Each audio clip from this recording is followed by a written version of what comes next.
Students, अभी हम लोग 2 डायमेंशनल कोऑर्डिनेट ज्योमेट्री का स्ट्रेट लाइन पढ़ेंगे। 2 डायमेंशनल कोऑर्डिनेट ज्योमेट्री का स्ट्रेट लाइन पढ़ेंगे और स्ट्रेट लाइन में भी हम लोग नॉर्मल फॉर्म को पढ़ेंगे। यानी जब हम स्ट्रेट लाइन को पढ़ते हैं तो स्ट्रेट लाइन में इक्वेशन को एक्सप्रेस करने का डिफरेंट वेज है, डिफरेंट वेराइटी है। उसी वेराइटी में एक वेराइटी है नॉर्मल फॉर्म, यानी equation of a straight line in a normal form को पढ़ेंगे हम। तो ऑलरेडी एक हम हेडिंग डालते हैं, उसमें लिखते हैं नॉर्मल फॉर्म। नॉर्मल फॉर्म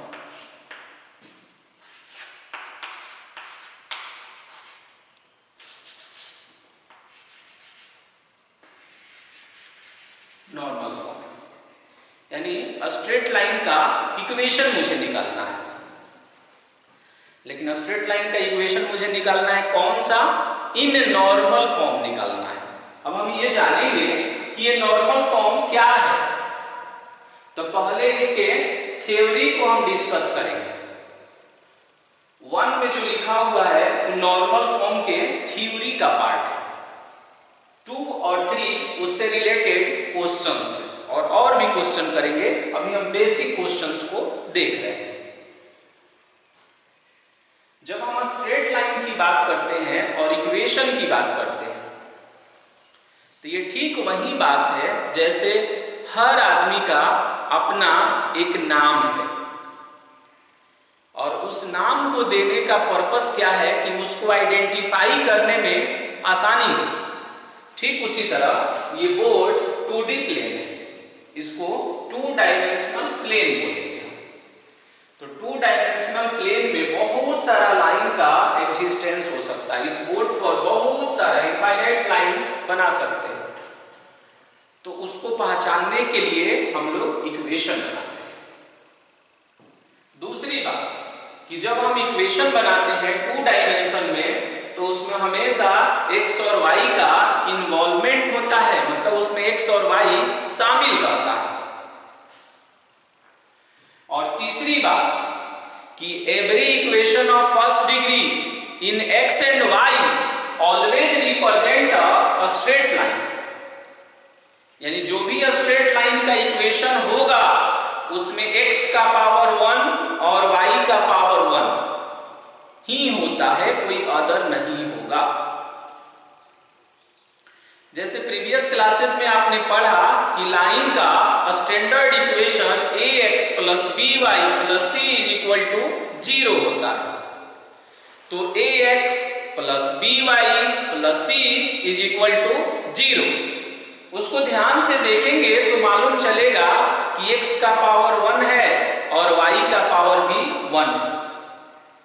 तब उसको कहते हैं कि लीनियर इक्वेशन इन 2 वेरिएबल्स, यानी 2 चर में रैखिक समीकरण है।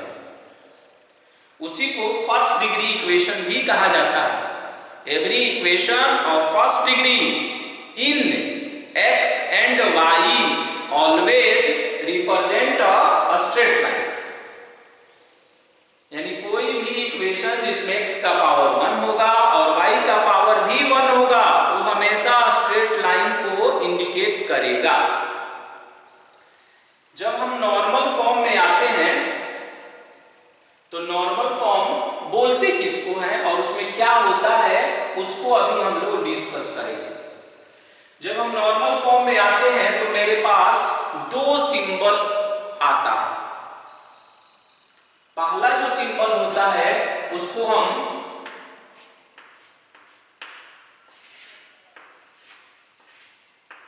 स्मॉल p से डिनोट करते हैं और स्मॉल p जो है ये नॉर्मल लेंथ को बताता है। इसको नॉर्मल लेंथ कहा जाता है।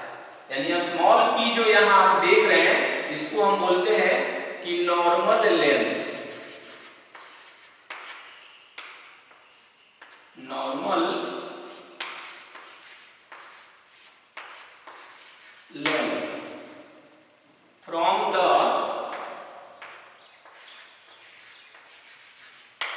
normal length from the origin.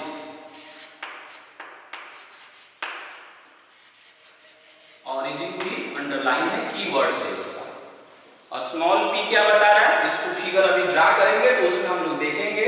अभी हम सिंपल वे में मूव कर रहे हैं कि जब हम नॉर्मल फॉर्म बनाते हैं स्ट्रेट लाइन का, यानी जब हम इक्वेशन निकालते हैं स्ट्रेट लाइन का, तो उसी का एक वेराइटी है नॉर्मल फॉर्म, और उस नॉर्मल फॉर्म में एक सिंबल यूज करते हैं स्मॉल p, और स्मॉल p को हम बोलते हैं normal length from the origin, यानी मूल बिंदु से अभिलंब की लंबाई देखा जाता है।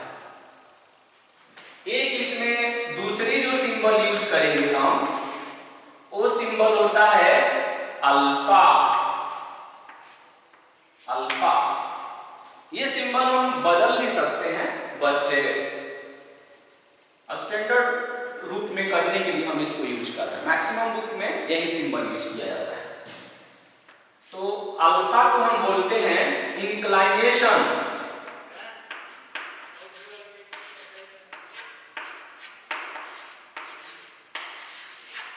इंक्लाइनेशन ऑफ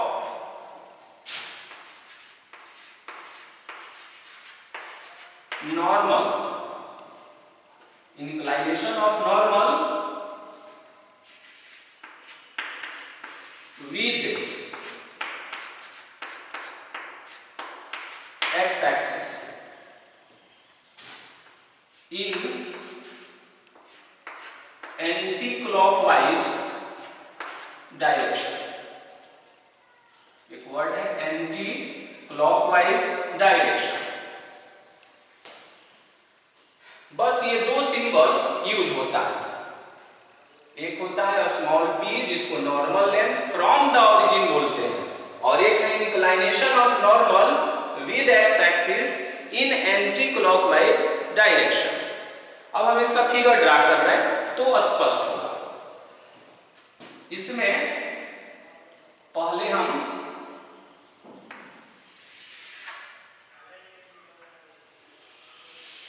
कार्टेशियन सिस्टम बनाएंगे।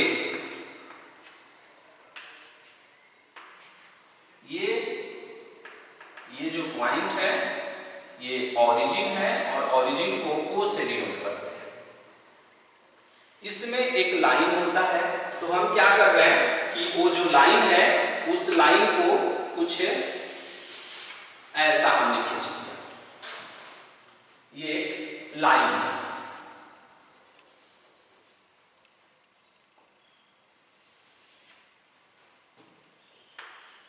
और इसमें दोनों साइड में हमने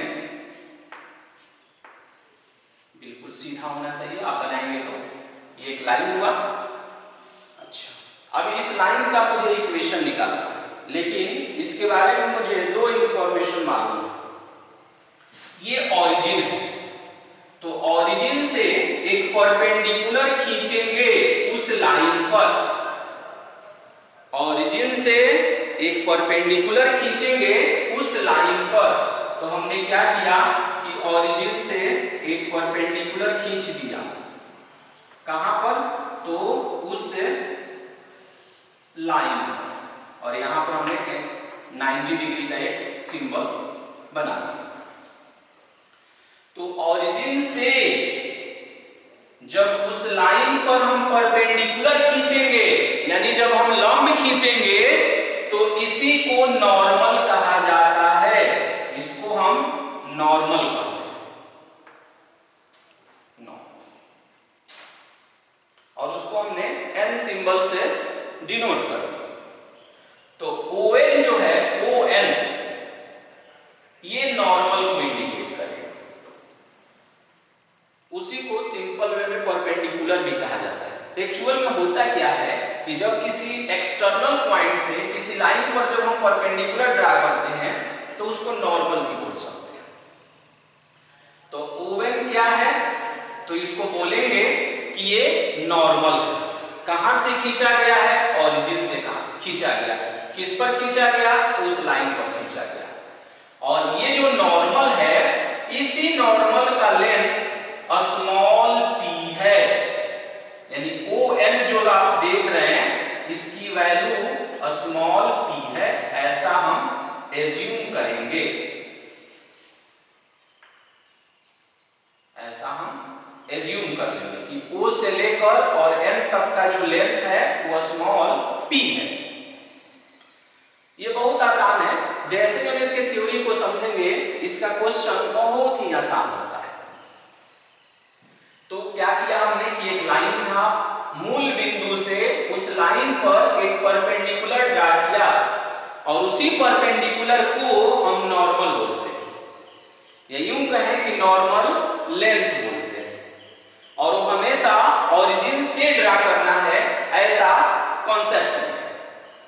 अब जब हम ये नॉर्मल बना लेते हैं तो ये नॉर्मल एक्स एक्सिस के साथ एंगल बनाता है, ये नॉर्मल एक्स एक्सिस के साथ एंगल बनाता है और इस एंगल को हम अल्फा कहते हैं। और चूंकि ये एंटी क्लॉकवाइज डायरेक्शन में बनता है तो वही यहाँ मेंशन है, एंटी क्लॉकवाइज डायरेक्शन, यानी घड़ी के अपोजिट डायरेक्शन में जो, अब यहाँ पर ऐसे तो लग रहा है ना कि घड़ी के अपोजिट डायरेक्शन में हम चलकर तब एंगल को बना रहे हैं, इसीलिए उसको एंटी क्लॉकवाइज डायरेक्शन हमने लिख दिया। और इस पॉइंट को हम कैपिटल A एज्यूम कर ले रहे हैं और इस पॉइंट को हम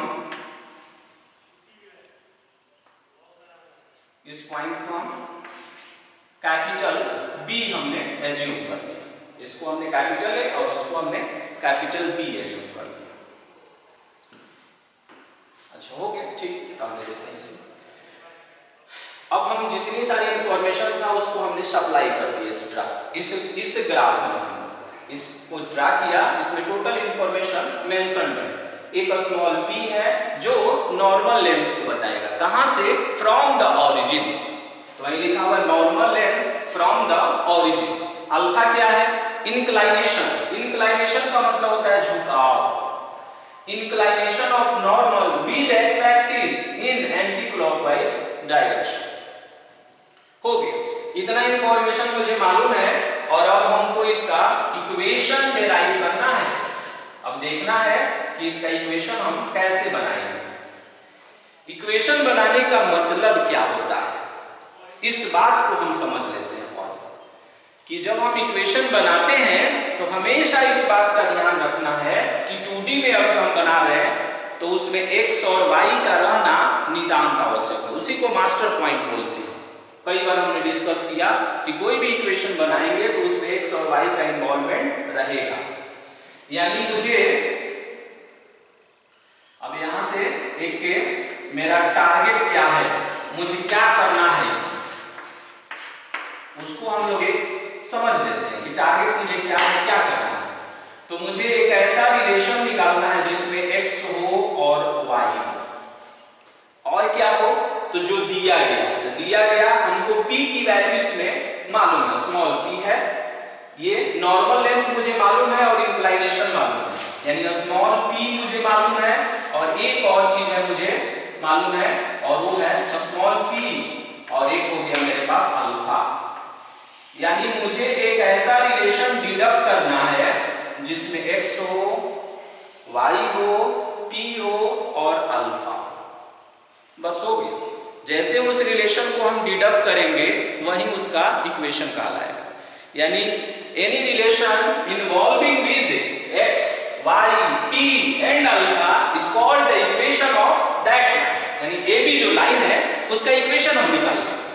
अब ये कितना आसान है, अब अगर हम देखें तो ONA एक राइट एंगल ट्रायंगल है, एक समकोण त्रिभुज है, तो अगर हम कहें कि इन ट्रायंगल ONA एक समकोण त्रिभुज है और हम चाहते हैं कि OA का वैल्यू कैलकुलेट करें, तो 90 डिग्री के जो ऑपोजिट में रहेगा वो हाइपोटेनस है, तो 90 डिग्री के ऑपोजिट में है OA इस एंगल के लिए एन का वैल्यू परपेंडिकुलर का काम करेगा और ओएन जो है वो बेस का काम करेगा। अब हमको ओए कैलकुलेट करना है, तो मुझे देखना है कि इसमें क्या लेना चाहिए, साइन कॉस टैन क्या ले, ताकि ओए हम निकाल पाए और आगे हम देखेंगे कि ओए क्यों कैलकुलेट कर रहे हैं हम आगे। तो अगर इसमें कॉस अल्फा का चुनाव करें तो कॉस अल्फा का फॉर्मूला होता है b बाई एच, तो ये b का काम करेगा और o से लेकर a तक h का काम करेगा। कहिएगा an भी तो कर सकता है, तो नहीं, an नहीं करेगा। जिस एंगल को हमने सेलेक्ट किया है उसके अपोजिट वाला तो परपेंडिकुलर हो जाएगा, p हो जाएगा, तो ये आपका b का काम करेगा और फिर oa हाइपोटेनस का काम करेगा। तो अब एक और प्रश्न है कि हम कॉस अल्फा ही क्यों लेंगे, साइन अल्फा क्यों नहीं लेंगे। तो साइन अल्फा का फॉर्मूला होता है p बाई एच, यानी an और बाई में oa। तो मुझे an भी नहीं मालूम है, oa भी नहीं मालूम है, तो हम नहीं निकाल सकते। tan अल्फा अगर हम ले तो ये होता है p और ये हो जाएगा p, तो हम an निकालेंगे और मुझे an नहीं निकालना है, मुझे निकालना है oa, इसलिए हम cos अल्फा का चुनाव करेंगे। तो cos अल्फा जब चुनेंगे तो इसका फॉर्मूला होता है b बाई एच, तो b का काम करेगा on और h का काम करेगा oa। 90 डिग्री के जो अपोजिट में होता है उसी को ना हाइपोटेनस बोलते हैं, यानी कर्ण बोला जाता है। हो गया।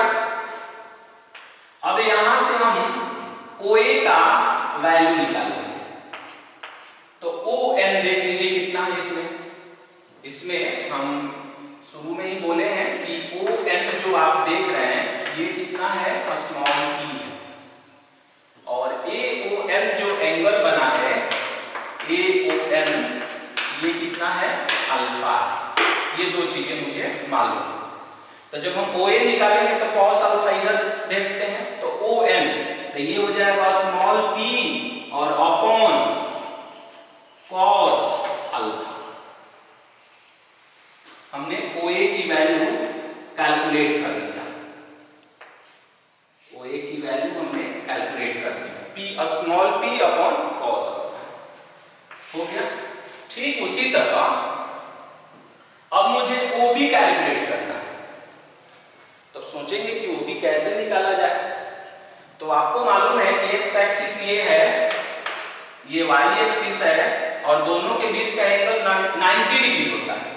तो ये वाला एंगल अगर अल्फा है तो इतना एंगल क्या होगा, सोचिए। अगर इतने एंगल की अगर हम बात करें तो ये एंगल कितना होगा, आपको सोचना है।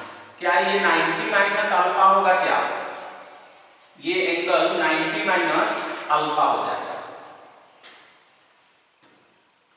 क्या हो जाएगा, 90 माइनस अल्फा। क्यों, क्योंकि दोनों ये पूरा 90 डिग्री होता है, ये अल्फा है। जैसे हम कहें पूरा 90 डिग्री है, ये 20 डिग्री है, तो इसको क्या बोलेंगे, 70 डिग्री बोलेंगे। तो 90 में से माइनस किए तभी ना आया। तो इतना जो एंगल है, आप फिगर थोड़ा बड़ा बनाएंगे कि ये जो एंगल है ये कितना हो गया, 90 माइनस अल्फा। तो अब हम चलेंगे ONB ट्रायंगल में, इन ट्रायंगल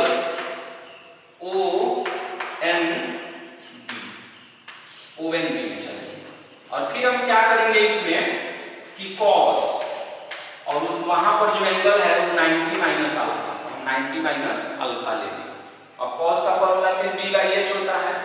तो यहां पर फिर हो जाएगा ON और h का काम करेगा OB। अब आप पढ़े होंगे कि cos 90 minus alpha, cos 90 minus alpha ये बना देगा आपका sin अल्फा।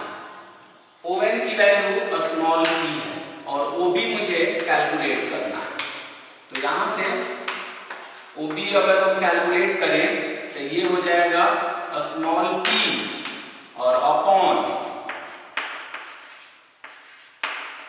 sin अल्फा, ये हो जाएगा आपका OB का वैल्यू। अब हमने OB की वैल्यू भी निकाल लिया। तो OA जो आप देख रहे हैं, OA, उसको एक्स इंटरसेप्ट कहा जाता है। OA जो आप देख रहे हैं उसको क्या बोलते हैं? एक्स इंटरसेप्ट, यानी एक्स एक्सिस पर काटा गया अंतःखंड होता है। तो OA जो आप देख रहे हैं उसको बोला जाता है एक्स ए, और इंटरसेप्ट को शॉर्ट में INT लिख दिया, एक्स इंटरसेप्ट, यानी एक्स अक्ष पर काटा गया अंतःखंड, और उसको हम कहते हैं OA, और OA का वैल्यू कितना निकला है? P/cos alpha. और फिर यहां से आप बताइए तब y इंटरसेप्ट कितना होगा, यानी वो लाइन y एक्सिस पर कितना कट किया, तो आप बोलेंगे OB, तो इसको बोलते हैं y अक्ष पर काटा गया अंतःखंड, या y इंटरसेप्ट बोलते हैं हम इसको। तो ये कितना हो जाएगा? P और अपॉन साइन अल्फा। फाइनली आपको एक बात बता दें, इसमें मुझे OA और OB निकालना था। अब आप कैसे भी करके OA और OB को कैलकुलेट करना था इसमें, तो हमने निकाल लिया, और OA निकालने से मुझे एक्स इंटरसेप्ट मालूम चल गया और y इंटरसेप्ट मालूम चल गया। अब हम इक्वेशन निकालेंगे, equation of a straight line, straight line. और बगल में देखिएगा एक लिख रहा है कैपिटल में, कैपिटल I और कैपिटल F। तो एक इसका इंटरसेप्ट फॉर्म होता है, स्ट्रेट लाइन का इक्वेशन निकालने का इंटरसेप्ट फॉर्म होता है, उसको कहा जाता है इंटरसेप्ट फॉर्म। I मतलब इंटरसेप्ट और F मतलब फॉर्म। तो उसका फॉर्मूला होता है कि x अपॉन और x intercept plus y upon y intercept और इज इक्वल टू 1 होता है। कहिएगा कि अब ये फॉर्मूला कहां से आया? तो ये फॉर्मूला भी आपको प्रूफ करके दिखाया जाएगा। ये भी कुछ ऐसा वीडियो, कोई ऐसा लेक्चर होगा जिसमें इसको प्रूफ करके आपको दिखाएंगे कि x अपॉन x इंटरसेप्ट, याद करना आसान है, x upon x intercept plus y upon y intercept is equal to 1 होता है। इसको क्या बोलते हैं? इफ इंटरसेप्ट फॉर्म, अंतःखंड प्रारूप बोला जाता है इसको। इसीलिए हम x इंटरसेप्ट और y इंटरसेप्ट यहां निकालने का प्रयास किया, तो निकल गया ये। अब हम क्या करेंगे, यहां इस फॉर्मूले को अभी याद रखना है, फिर किसी लेक्चर में हम इसको प्रूफ करके दिखाएंगे आपको।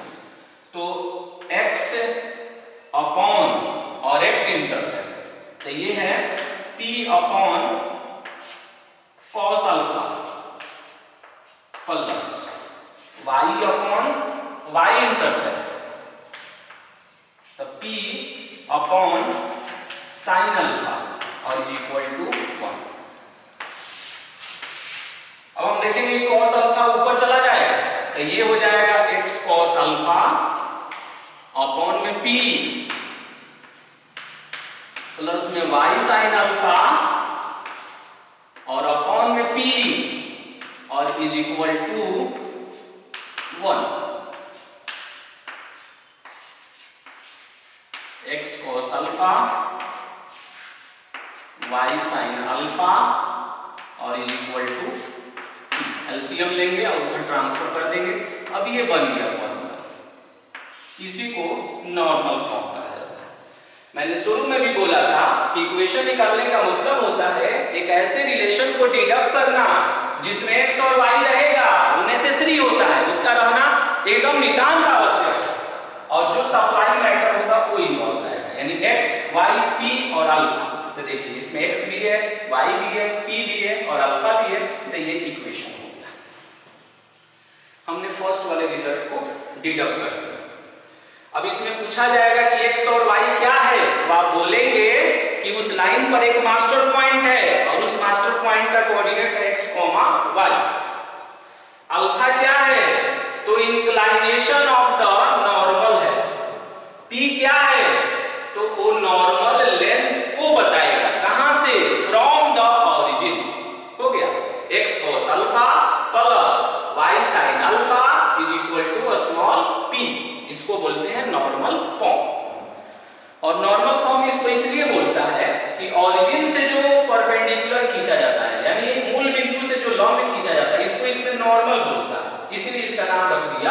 नॉर्मल। ओके, बहुत आसान है। और इसमें बस हमको दो बातों को मेन ध्यान रखना है कि P क्या बताता है, तो नॉर्मल लेंथ को बताता है। कहां से? From the origin. अल्फा क्या बताएगा? इंक्लाइनेशन ऑफ नॉर्मल बताएगा with x axis in anti clockwise direction. Okay, question number 2 देखते हैं। अब इसके क्वेश्चन को देखते हैं, बहुत ही आसान होते हैं इसके प्रश्न। Find the equation of the line which perpendicular distance from the origin is 4 unit. Find the equation of the line which perpendicular, देखिए परपेंडिकुलर लिखने का ये एक सिंबल है, परपेंडिकुलर बनाकर ए आर लिख लेते हैं, मतलब लंबवत। Perpendicular distance from the origin is 4 unit. तो अभी आपने पढ़ा था कि जो मूल बिंदु से जो परपेंडिकुलर डिस्टेंस होता है उसी को तो नॉर्मल बोलते हैं ना, और वो नॉर्मल कितना है? P है। इसका मतलब ये हुआ कि इस प्रश्न में P का वैल्यू 4 है। मूल बिंदु से लंबवत दूरी 4 यूनिट है, इसका मतलब हुआ P का वैल्यू 4 हो गया, या 4 यूनिट भी लिख सकते हैं, 4 यूनिट हो गया। नेक्स्ट पढ़ते हैं। And inclination of normal with x axis is 15 degree. कह रहा है कि उस नॉर्मल का जो इंक्लाइनेशन है एक्स एक्सिस के साथ वो 15 डिग्री है, तो अल्फा की वैल्यू यहां लिख देंगे 15 डिग्री। अब हमको इक्वेशन निकालना है, equation of the line in normal form. तो क्या है formula? x cos alpha plus में y sin alpha is equal to small p। अब x हो गया cos अल्फा यानी cos 15 degree plus y sin 15 degree और इज इक्वल टू 4। अब इसको जब तक हम तब तक नहीं कर पाएंगे जब तक cos 15 डिग्री और sin 15 डिग्री की वैल्यू नहीं लिखेंगे। तो ट्रिग्नोमेट्री में हम लोगों ने इसको देखा था कि cos 15 डिग्री और sin 15 डिग्री का वैल्यू कैसे निकाला जाता है। तो कैसे की चर्चा तो अभी नहीं करेंगे, अभी हम डायरेक्ट पुट करेंगे। तो x होगा और cos 15 डिग्री का वैल्यू जब आप निकालेंगे तो ये आएगा √3 प्लस में 1 और y में 2√2y। जैसे आप sin 30 डिग्री का वैल्यू याद रखते हैं वैसे ही इसको भी याद रखें।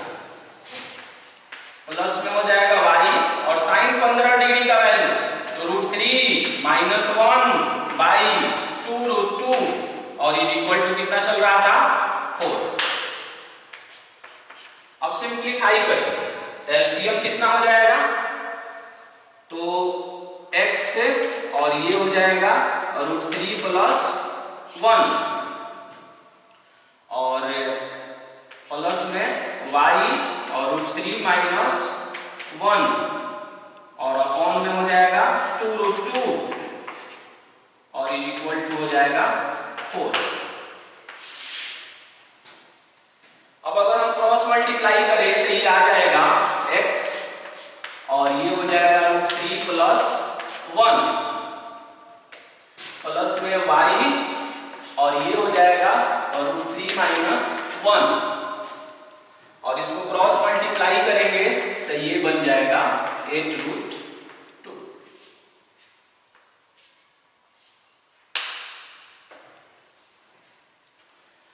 हो गया, ये इसका आंसर हो गया। यानी मुझे यहाँ पर cos और sin की वैल्यू निकालने आना चाहिए। तो कई बार बहुत आसान आएगा, जैसे 60 डिग्री रहता तो आप बहुत इजी वे में लिख लेते। ये आपको लर्न नहीं है इसलिए आपको लग रहा है कि cos 15 डिग्री कैसे जाना है। तो आपको याद रखना है कि cos 15 डिग्री की वैल्यू ये होता है, sin 15 डिग्री की वैल्यू ये होता है। ऐसे हम किसी लेक्चर में इसको भी डिडक्ट करके निकाल देंगे कि ये अगर हमको नहीं याद है तो कैसे हम कैलकुलेट कर सकते हैं, इसको भी हम कैलकुलेट कर सकते हैं। और ये मेरा आंसर हो गया। एक और उसमें क्वेश्चन है,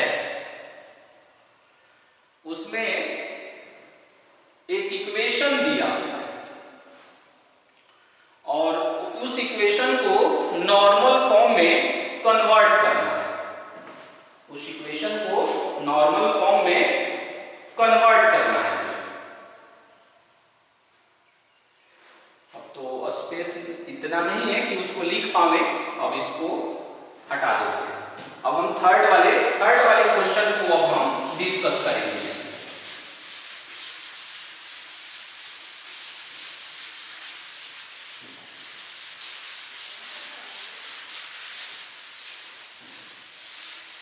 थर्ड वाला क्वेश्चन बहुत ही इंपॉर्टेंट है, ये कई बार बहुत सारे कॉम्पिटिटिव एग्जाम और एकेडमिक एग्जाम में भी पूछा गया है।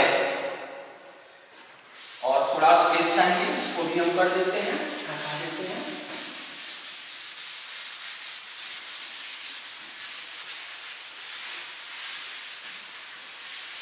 अब थर्ड नंबर क्वेश्चन को हम रीड करते हैं, आप उसको पहले समझेंगे उसमें कहा क्या रहा है। क्वेश्चन लिखा हुआ है कि reduce the equation x + √3y + 4 = 0 into normal form and find the value of p and alpha. अब आप p को अच्छे से समझ रहे हैं, p क्या है, अल्फा क्या है। ऐसा इक्वेशन आप पहले भी देखे होंगे, इसको देखकर लगता है कि ये लाइन का इक्वेशन है, क्योंकि x का पावर 1 है और y का पावर भी 1 है। कह रहा है कि इसको नॉर्मल फॉर्म में बनाइए, यानी इसी इक्वेशन को लिखने का स्टाइल बदलिए, ऐसा कह रहा है। तो पहले हम इसको बदलते हैं।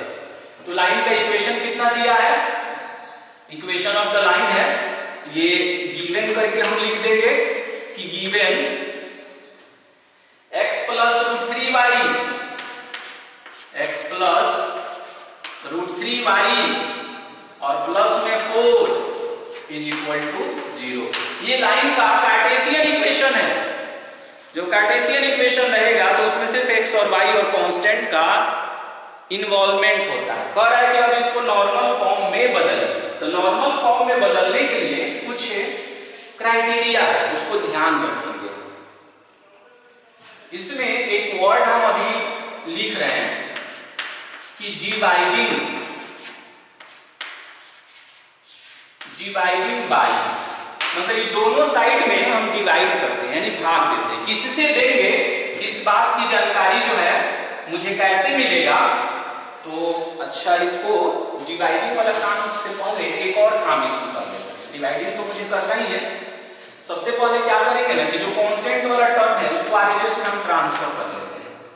तो ये हो जाएगा x और प्लस में √3y और ये हो जाएगा -4। इसमें कुछ नहीं किया मैंने, वो +4 को उधर ट्रांसफर करके कितना कर दिया, -4। अब जब हम इसके थ्योरी को देखेंगे तो आरएचएस में p है, स्मॉल p। ये क्या बताता है, नॉर्मल लेंथ बताता है। लेंथ मतलब लंबाई को बताता है, और लंबाई कभी भी नेगेटिव नहीं होता है। लेंथ हमेशा पॉजिटिव होता है, लेंथ नेगेटिव नहीं हो सकता है कभी भी। लेकिन ये तो नेगेटिव आ गया, तो वहां से मुझे माइनस को हटाना पड़ेगा। कहिएगा क्यों हटाएंगे, -4 से क्या प्रॉब्लम है। तो प्रॉब्लम है length always should be positive, वो हमेशा धनात्मक होनी चाहिए। लंबाई कभी भी नेगेटिव नहीं हो सकता। तो उस माइनस को हटाना पड़ेगा, तो उस माइनस को इधर ला देते हैं। तो -x माइनस में √3y और = 4, और देखिए पॉजिटिव बन गया। वो नॉर्मल लेंथ को बताएगा, इसीलिए उसको हमेशा पॉजिटिव रखना है। अगर ऑलरेडी ये पॉजिटिव रहे तो कोई दिक्कत नहीं है, और नहीं रहे तो पॉजिटिव बना लो। अब जो कह रहे थे वो बात कि डिवाइडिंग, अब हम इसमें बोल रहे थे कि डिवाइडिंग करेंगे और डिवाइडिंग बाय कितना से डिवाइड करेंगे। तो देखिए इसका एक कॉन्सेप्ट आपको यूज करना है। x का कोफिशिएंट देखना है, कोफिशिएंट मतलब गुणा। तो x का गुणांक कितना है, -1, तो उसको स्क्वायरिंग कर देगा। प्लस y का कोफिशिएंट तो माइनस में √3 और फिर इसका स्क्वायरिंग कर दिया। x का कोफिशिएंट -1 उसका स्क्वायर, फिर प्लस y का कोफिशिएंट -√3 उसका भी स्क्वायर करेंगे। इसको जब हम सिंप्लीफाई करेंगे तो ये कुछ ऐसा आएगा, 1 + 3 आएगा और फाइनली ये 2 बनेगा। यही मुझे बताएगा कि कितना से डिवाइड करना है दोनों साइड में, कितना से डिवाइड करना है दोनों साइड। हम आगे इसमें आपको बताएंगे कि क्यों इसी से डिवाइड किया जाता है, या मुझे कैसे मालूम चलता है कि इससे डिवाइड करना चाहिए। ये इसमें हम आगे डिस्कस करते हैं। तो ये 2 आ गया, यानी हमेशा याद रखना है कि अंडर रूट और x का जो कोफिशिएंट है उसका स्क्वायर प्लस y का जो कोफिशिएंट है उसका स्क्वायर करके ऐड करेंगे और उसका स्क्वायर रूट निकालेंगे, यानी वर्गमूल निकालेंगे। जो आएगा उससे डिवाइड कर देंगे दोनों साइड में। तो डिवाइड करिए, कितना होगा? तो ये हो जाएगा -x/2 माइनस √3y/2 और ये हो जाएगा 4/2। अब इसको हम सजा दें, देखिए x into -1/2 plus y into minus में √3/2 और 4 को 2 से डिवाइड कर देते हैं तो ये 2 आएगा। अब ये ऐसा क्यों कर रहे हैं, उस तरह से सजा क्यों रहे हैं उसको? तो सजाने के लिए हम इसको देख रहे हैं। मेरे पास जो उसका इक्वेशन है वो है x cos अल्फा, यानी x हो और समथिंग हो प्लस y हो समथिंग हो और इज इक्वल टू p हो जो पॉजिटिव हो। तो हो गया। अगर कहें कि इससे इसको कंपेयर करें, इसको देखिए और उसको देखिए और देखने के बाद मुझे बताइए कि cos अल्फा कितना है और sin अल्फा कितना है, तो तुरंत आप बताएंगे कि -1/2 cos अल्फा का काम कर रहा है, -√3/2 sin अल्फा का काम कर रहा है। यानी हम यहां से cos अल्फा और sin अल्फा की वैल्यू को जान गए। cos अल्फा और sin अल्फा की वैल्यू को हम जान गए। तो अब हम क्या करेंगे कि यहां से cos अल्फा का वैल्यू लिख देंगे, कितना हुआ -1/2 cos अल्फा हो गया। दूसरा इंफॉर्मेशन sin अल्फा, तो sin अल्फा का वैल्यू हो गया माइनस में √3/2। अब जब हम ये दोनों वैल्यू को जान जाएंगे और p मुझे मालूम चल गया, p का वैल्यू (2). अब मुझे अल्फा निकालना है इसमें, तो यहां से कॉन्सेप्ट है। अब इसको हम बारीकी से समझेंगे कि अब यहां से अल्फा कैसे कैलकुलेट होता है। ऐसे सबसे पहले हम क्या करते हैं कि अभी साइन अल्फा वाले को यहां से हटाते हैं, सिर्फ अभी cos अल्फा के लिए सीखते हैं कि cos अल्फा की वैल्यू -1/2 है, तो फिर वो कैसे कैलकुलेट होगा, कैसे उसको निकालते हैं, इसको ध्यान से आप सुनें। सबसे पहला काम क्या करिएगा आप कि किसी को भी कैलकुलेट करिएगा तो उसके लिए एक रफ आइडिया, एक छोटा सा हम बना लें कि यहां से थीटा, एक पाई माइनस थीटा, एक पाई प्लस थीटा और एक 2 पाई माइनस थीटा। ऐसे ही हमने एक रफ स्केचिंग किया। 4 क्वाड्रेंट है और चारों में हमने लिख दिया, पहला, दूसरा, तीसरा और ये चौथा। फर्स्ट में थीटा, सेकंड में पाई माइनस थीटा, थर्ड में पाई प्लस थीटा और फोर्थ में 2 पाई माइनस थीटा, ऐसे लिखा हुआ है। अब आपको यहाँ एक्चुअल में ये यहाँ से अब कॉन्सेप्ट क्यों स्टार्ट हो जाता है, तो cos अल्फा की वैल्यू -1/2 है और मुझे दो एंगल ऐसा चुनना है जो 0 डिग्री और 360 डिग्री के बीच में है, जिसकी वैल्यू -1/2 होता है। तो कहेंगे कि बताइए कौन कौन ऐसा एंगल है जिसकी वैल्यू -1/2 होता है, तो तुरंत आपके दिमाग में उसका स्ट्रक्चर नहीं आ पाता है कि कौन ऐसा एंगल है। दो एंगल, एक नहीं दो, 0 डिग्री और 360 डिग्री के बीच में हमेशा किसी के लिए भी दो वैल्यू कॉरेस्पॉन्ड होता है। यानी -1/2 के लिए अगर हम सोचेंगे कि दो ऐसा एंगल है जिसकी वैल्यू -1/2 है और उसको मुझे खोजना है इसमें, तो वही हम कर रहे हैं और उसी के लिए आपको टेक्निक सिखा है। तो ये आपको याद रखना है कि फर्स्ट में थीटा, सेकंड में पाई माइनस थीटा, थर्ड में पाई प्लस थीटा और फोर्थ में 2 पाई माइनस थीटा। ये ट्रिग्नोमेट्री का कॉन्सेप्ट है। एनीवे उसको बाद में सीख लेंगे, अभी याद रखते हैं। अब क्या करेंगे कि जब ये हो जाएगा तो आप क्या करिएगा कि इस पर मोड लगाइएगा। ध्यान से देखना है इसको, मोड लगाएंगे तो ये पॉजिटिव बनेगा और जब ये पॉजिटिव बन जाएगा तो ये कुछ ऐसा बन जाएगा, यानी 1/2 हो जाएगा। और 1/2 बताना है cos में है 0 और 90 के बीच में, तो आप कहिएगा 60 डिग्री का। किसका? 60 डिग्री का। तो फिर एरो देकर और थीटा का वैल्यू यहाँ लिख लीजिएगा 60 डिग्री, क्योंकि इसको जानना आसान है। जब मोड लगाएंगे तो पॉजिटिव बनेगा, और जब वो पॉजिटिव बन जाएगा तो 0 और 90 के बीच में सोचना है, और 0 और 90 के बीच का टेबल आपको लर्न है ऑलरेडी, तो आप थीटा का वैल्यू 60 डिग्री आपने खोज दिया। हो गया। और ये बहुत सिंपल, हमेशा मोड लगाएंगे पॉजिटिव बनेगा, और अगर ऑलरेडी पॉजिटिव है तब मोड लगाने की जरूरत नहीं है आपको। अब हम सोचेंगे कि कॉस जो है कौन कौन ऐसा क्वाड्रांट है जिसमें नेगेटिव होता है।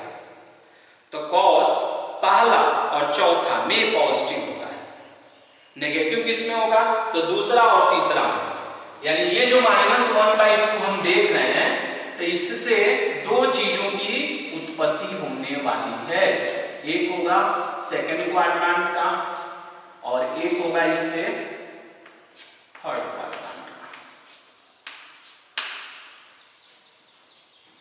फिर से इसको समझते हैं एक बार। कॉस अल्फा की या साइन अल्फा की जो भी वैल्यू आएगा उस पे मोड लगाकर उसको पॉजिटिव बनाएंगे। अगर वो ऑलरेडी पॉजिटिव है तो मोड नहीं लगाइएगा, और जब वो पॉजिटिव आ जाता है तब आप 0 से 90 के बीच का एक वैल्यू खोजिएगा कि 1/2 कॉस में किसका वैल्यू होता है। तो आप बोलेंगे कॉस 60 डिग्री का, तो थीटा का वैल्यू 60 डिग्री लिख देंगे। अब सोचेंगे कि कौन कौन ऐसा एंगल है, कौन कौन ऐसा एंगल है जिसमें कौन कौन ऐसा क्वाड्रांट है जिसमें कॉस नेगेटिव होता है, क्योंकि यहाँ पर माइनस था इसीलिए हम कह रहे हैं कि कॉस नेगेटिव होता है। कौन कौन ऐसा क्वाड्रांट है? तो आपके पास टोटल 4 ही क्वाड्रांट है। तो आप कहेंगे पहला, तो पहला में कॉस पॉजिटिव होता है, दूसरा में नेगेटिव होता है, तीसरा में नेगेटिव होता है, चौथा में पॉजिटिव होता है। नेगेटिव किसमें होगा? तो सेकंड और थर्ड में, इसलिए हमने यहाँ लिखा सेकंड और यहाँ लिख दिया थर्ड। यानी दो ऐसा क्वाड्रांट हमेशा, इसको भी याद करना पड़ेगा आपको कि कौन किस क्वाड्रांट में पॉजिटिव और किस क्वाड्रांट में नेगेटिव होता है। तो सेकंड क्वाड्रांट के लिए यहाँ फॉर्मूला लिखा हुआ है पाई माइनस थीटा। सेकंड के लिए क्या लिखा हुआ है? Pi minus theta. और थर्ड के लिए क्या लिखा हुआ है? Pi plus theta. और पाई का मतलब 180 डिग्री, तो आप यहाँ से 180 डिग्री और यहाँ से थीटा निकाल चुके हैं, तो 60 डिग्री। अब इसको घटाएंगे, सब्ट्रैक्ट करेंगे, तो ये आएगा 120 डिग्री। उसी तरह ये बताइए, तो 180 और प्लस में 60 इसको ऐड करेंगे तो ये आ जाएगा 240 डिग्री। यानी हमने दो एंगल को कैलकुलेट कर लिया, एक है 120 डिग्री और दूसरा 120 डिग्री और एक है 240 डिग्री। यानी अब हम ये दावे के साथ कह सकते हैं कि cos 120 डिग्री का वैल्यू -1/2 होता है, cos 240 डिग्री का वैल्यू -1/2 होता है। हमने इस दो एंगल को खोज लिया, हमने सर्च कर लिया। अब ठीक उसी तरह से अब हम क्या करेंगे, साइन के लिए आएंगे। तो साइन अल्फा का वैल्यू -√3/2 है, नेगेटिव है, हम इस पे मोड लगाएंगे तो क्या बनेगा? पॉजिटिव बनेगा। कहेंगे यहां से थीटा कितना होगा? तो ये हो जाएगा √3/2 और साइन 60 डिग्री का वैल्यू √3/2 होता है, तो यहां 60 डिग्री लिख देंगे। अब आएंगे हम -√3/2 पर। अब हम देखेंगे कि कौन कौन ऐसा क्वाड्रांट होता है जिसमें साइन नेगेटिव होता है। अगर पॉजिटिव रहता है तो पॉजिटिव सोचते हैं, नेगेटिव है तो नेगेटिव सोचेंगे। तो पहला में साइन पॉजिटिव होता है, दूसरा में भी साइन पॉजिटिव होता है, यानी तीसरा और चौथा में नेगेटिव होता है। तो हम यहां से क्या करेंगे कि दो एरो निकालेंगे और एक बनाएंगे तीसरा का और एक निकालेंगे, वहां से बनाएंगे हम चौथा का, जैसे प्रीवियस वाले। तीसरा वाले के लिए फिर फॉर्मूला लिख देंगे। तो तीसरे वाले के लिए फॉर्मूला क्या है? Pi plus theta. और चौथे वाले के लिए कितना है? 2 पाई माइनस थीटा। पाई का मतलब 180 डिग्री, तो 180 डिग्री और वहां से 60 डिग्री, तो कितना आ गया? ये ये दोनों को ऐड करेंगे तो ये हो जाएगा 240 डिग्री, और यहाँ आएंगे तो 2 पाई का मतलब 360 डिग्री और माइनस में 60 डिग्री, जब इसको सब्ट्रैक्ट करेंगे तो ये आ जाएगा 300 डिग्री। यानी एक एंगल हो गया 240 डिग्री और दूसरा एंगल हो गया 300 डिग्री। इससे क्या पता लगा? तो साइन 240 डिग्री का वैल्यू -√3/2 होगा, साइन 300 डिग्री का वैल्यू -√3/2 होगा। तो आप देखेंगे तो यहां से मुझे अल्फा का दो वैल्यू निकला, एक 120 डिग्री 240 डिग्री, यहां से निकला 240 डिग्री और 300 डिग्री। तो एक ऐसा एंगल आएगा जो दोनों के लिए कॉमन होगा। अब हम देख लेंगे कि दोनों में क्या कॉमन है। तो अगर हम ध्यान से देखें तो अल्फा का मेरे पास 4 वैल्यू निकला है, 2 कॉस के लिए और 2 साइन के लिए। अब इसको देखिए और मुझे बताइए कि कौन ऐसा एंगल है जो दोनों के लिए कॉमन है। तो ध्यान से देखेंगे तो मालूम चलेगा कि 240 डिग्री ऐसा एंगल है जो साइन में भी आया है और कॉस में भी आया है। तब हम फाइनली लिख देंगे कि अल्फा का वैल्यू 240 डिग्री हो गया। यही इसका कॉन्सेप्ट है, इस एंगल को जानना ही कॉन्सेप्ट है इसमें, और कुछ नहीं है। और P का वैल्यू अगर हम कहें तो P हम पहले ही जज कर लिए थे, तो P का वैल्यू 2 हो गया। अब हम इक्वेशन को देखिए कैसे लिखेंगे। x cos अल्फा यानी x cos 240 degree, y sin 240 degree और P का वैल्यू कितना 2 हो गया। ये हो जाएगा उसका नॉर्मल फॉर्म।